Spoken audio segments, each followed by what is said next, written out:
I would say that working with Muda is important. But at the same time, it is important to recognize that Muda is not the solution to every problem. And this comes at the time that the Undi 18 is what they call is coming on board. So they come at the right time, and they will force all parties to recognize that young voters is crucial, and therefore issues concerning young voters, for instance, jobs, education opportunities, the future of Malaysia, business opportunity, and various issues that young voters cares about. It is important that all political parties respond to it and eventually also have a political response to those questions. I think Muda is taking a multi-ethnic approach. Yeah. And it will force all other parties to respond as well. Because eventually, if it is shown to everyone that multi-ethnic approach is the right approach, there is a huge middle ground, there is a huge Malay middle ground, and there is a huge reservoir of Malays and Malaysians who accept multi-ethnic politics, that will also force other parties to respond. I think the problem with Malaysian politics is that very easily most people will go back to, say, Malay politics, or say some people will go back to, say, Chinese politics, but failing to recognize that there is actually a sizable Malay middle ground, which are not aligned to UMNO, not aligned to PAS, and they are swing voters. And there is a huge reservoir of Malay swing voters and Malay middle ground. So I think that is important as well. And taking a gender balanced approach is interesting because, especially among Malays, there are so many accomplished Malay women in private sector, in the civil service, in everywhere. And university has so many more female graduates. But in the political system, apart from DAP, which actually has very strong presence of women leaders and being treated as equal, most other political parties, established political parties, do not treat women as equal. And that, I think, is actually what they call a contradiction that Muda is pushing to break.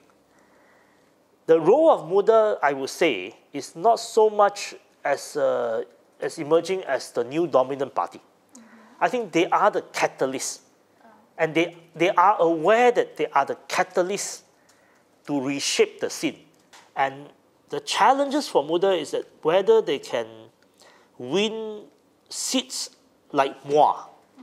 Now, why I say whether they can win seats like MUA is so crucial is because in Malaysian politics, it is the semi-urban seats that decides who wins power. Urban voters has, in general, a certain tendency, but it is the real battleground is in the semi-urban seats. So, if Muda cannot win seats in the semi-urban seats, then it is just another urban phenomena. If it is just another urban phenomena, it may just be like another party. But if it can win seats convincingly in semi-urban area, then it is here to stay. So it has to be something like MUA and similar constituency like MUA. They will have their own challenges. Their own challenges is whether they can win semi-urban seats, whether they can duplicate Sadiq. Right? These are serious challenges. It is really not easy to duplicate leaders and to win seats and to sustain for more than one term. These are all challenges they will have to face. And how to manage a party.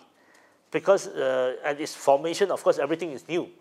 But how to manage a party, how to manage differences within a party, how to ensure that there is coherent act of a party.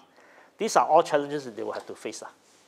You can see DAP is the most friendly opposition party to Muda. So how would you describe the relationship of DAP and Muda now? It's like on the same, is it on the same level or? I think we are both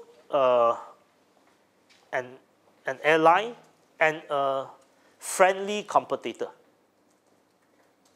Okay, we're a friendly competitor because eventually the DAP is also campaigning on very similar platform. The DAP has always been providing space for young people. The DAP has aspired to be a gender balanced party. The DAP has aspired to be a Malaysian party. I mean, basically, PH needs to rejuvenate. I mean, the formula, as I say at the onset, the formula that has propelled PH to power and sustained PH for 15 years is essentially one that is an opposition movement. So we had moral high ground by championing the causes of the people. Okay? We gained moral high ground by being the champion of ordinary people. But I think with the collapse of UMNO in 2018, even among our supporters, they are expecting more. If the last 15 years was a cycle, I think there is a need to create the building blocks for the next cycle.